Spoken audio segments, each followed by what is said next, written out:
আমার দাঁড়ি আমি টাকা দিয়ে কাজ করবো, আপনি কাটবেন না কে? এই যুগে এসে চলবো এটা? এত হাদিস মানা দেবো? এসব চলবো না এই যুগে এসে।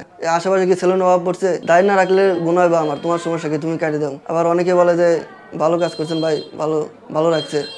অনেকে গাড়িতে যাওয়ার সময় দোকানের সামনে থামায়া ব্যানারে ছবি তুলে নিয়ে যায়, ভালো লাগে জিনিসটা তার কাছে। তার কি ফ্যামিলি তো অনেক কিছু বলে যে এমনি চলবো, এমন শুনে বিয়ে শাদী করিস না, এমন শুনে চলতেছে। বিয়ে শাদী করলে তাহলে কেমনে চলবো? এমন শুনে পরের মেয়ে ঘরে আসে না তাই চলতেছে। যখন বিয়ে শাদী করবে তাহলে তো আর চলবো না। তুমি যে রিজিকের মালিক, তো আল্লাহ ব্যবস্থা করবো। আমরা বিশ্বাস করি যে রিজিক যদি হালাল হয়, ইনশাল্লাহ আল্লাহ তালাই রিজিকের ভিতর বারাকা দিবে। আমরা তো দাড়ি কাটা ছেড়ে দিচ্ছি থেকে আর কি নামাজি কাস্টমার গুলো বাড়ছে। মাদ্রাসার পোলাপানও চুল কাটাতে আসে আমাদের দোকানে। আমরা কাটি না ভাই, যে অন্যায় কাজ করা, অন্যায় কাজের সহযোগিতা করা সমান অপরাধ। দাড়ি কাটে এমন একটা গুনাহ যে আপনি ধরেন রাইতেবেলা ঘুমাইলে কিন্তু মানুষ মৃত, তারপরে কিন্তু এটা কন্টিনিউ গুনাহ হইতেই থাকে।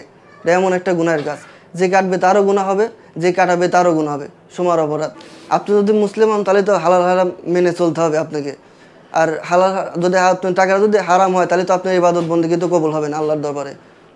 আলহামদুলিল্লাহ আমাদের এই দাড়ি কাটা বাদ দেওয়ার উদ্যোগ নেওয়ার পরে আলহামদুলিল্লাহ অনেকেই দাড়ি রেখে দিয়েছে। অনেকে বলছে আর দাড়ি কাটবো না ভাই, আপনাদের কথা শুনে ভালো লাগছে লেগে আর কি অনেকে দাড়ি রেখে দিয়েছে। আবার অনেকে বলে যে ভাই বড় অনুমতি না নিলে বলে দাড়ি রাখতে নাই। কই যে ভাই আমি তো বিয়ে শাদী করিনি ভাই, তাহলে তো আমি তো দাড়ি রাখছি, তাহলে আমি তাহলে কি করবো? যার ভালো লাগবো বিয়ে শাদী করিনি, যার ভালো লাগবো হে দাড়ি দেখে আইবো, যার ভালো লাগবো না হে দাড়ি না দেখে হলে আইবো। রিজিকের মালিক তো আল্লাহ তাআলা রিজিকের ফয়সালা করে দিয়েছে।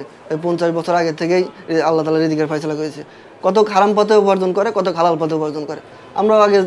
আমরা কি আর কি হারাম ছেড়ে হালালের পথে অটল থাকার চেষ্টা করতেছি ইনশাল্লাহ আর কি। আলহামদুলিল্লাহ আগে থেকে আলহামদুলিল্লাহ চলতেছে আর কি। অনেক দূর দূরান্তে লোকজন আসে আশেপাশে থেকে, যে ভাই আপনারা ভালো কাজ করতেছেন। অনেকে আর কি বাহবা দেয় যে ভাই চালায় যান, আমরা আছি আপনাদের পাশে। অনেকে আর কি অনেকে বাইরে ধরেন সেভ করলে আর কি চুল আমাদের দোকানে এসে কাটে। ধরেন আপনি যদি দাড়ি কেটে টাকাটা ইনকাম করেন, এটা তো হালাল হবে না আর কি, হারাম আর কি। ধরেন এমন হয়েছে যে ধরেন আপনি মাসে 1000 টাকা ইনকাম করলেন, এমন একটা আছে আল্লাহ পাক এমন একটা অসুখ বিসুখ দিল যে এটার মাধ্যমে আপনার টাকা চলে গেল, বরকত হলো না টাকায় আর কি। ধরেন আপনি উপার্জন করতেছেন হারাম টাকা, এই হারাম টাকা আপনার পোলাপানরে সবাই খাওয়াচ্ছেন, এটা তো তারা তো আপনার গুনার দায় নিবে না।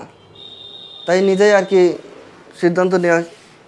পুরো বিষয় হলো আমার মাহাদুন ধরেন আগে নামাজ কালাম পড়তো না আর কি, আগে থেকে কাজটা করতো। কারণ আপাতত এই 3 দিন করে দাওয়াত তাবলীগের সময় লাগায়, এখন ধীরে ধীরে আর কি ধীরে ধীরে নিজের ভিতরে পরিবর্তন হয়েছে। এর আগে থেকে ইচ্ছা যে এটা দাড়ি কাটা হারাম, আমি দাড়ি মারি কাটবো না, অনেক আগে থেকে আর কি তার ইচ্ছা।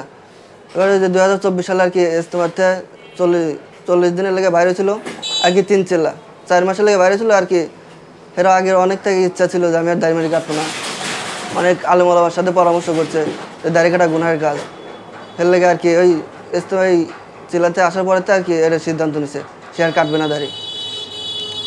পরে আগে তো ধরেন আমরা 3 জন আর কি কাজ করতাম, এখন বর্তমানে আমরা 2 জন আছি। আর হে ওলগা এই সিদ্ধান্ত নিচ্ছে যে দাড়ি আর কাটবে না। আর অনেক সময় পরামর্শ করছে আলেম ওলামার লাগে যে দাড়ি কাটা গুনাহের কাজ। ধরেন গুনাহের কাজ কীরকম, অনেকে এসে বলে যে ভাই দাড়ি কাটে দেন, আপনারা বলছে আপনি কাটে দেবেন, সমস্যা কি? এখানে তো আর কোনো সমস্যা নেই আপনার কাটতে, যেহেতু আমি পারমিশন দিছি। কিন্তু ভাই কাজটা লেগে এরকম বলগা অন্যায় করা, অন্যায় কাজে সহযোগিতা করা সমান অপরাধ। এর লেগে আর কি দাড়ি আমরা কাটি না আর কি। একসময় সে দিনের পথে ছিল না, একসময় সে নামাজ রোজা করতো না, দিনের পথে ছিল না। একসময় এই 3 দিনের জন্য জামাতে যাওয়ার পরে আর কি ধীরে ধীরে তার ভিতর পরিবর্তন আসছে।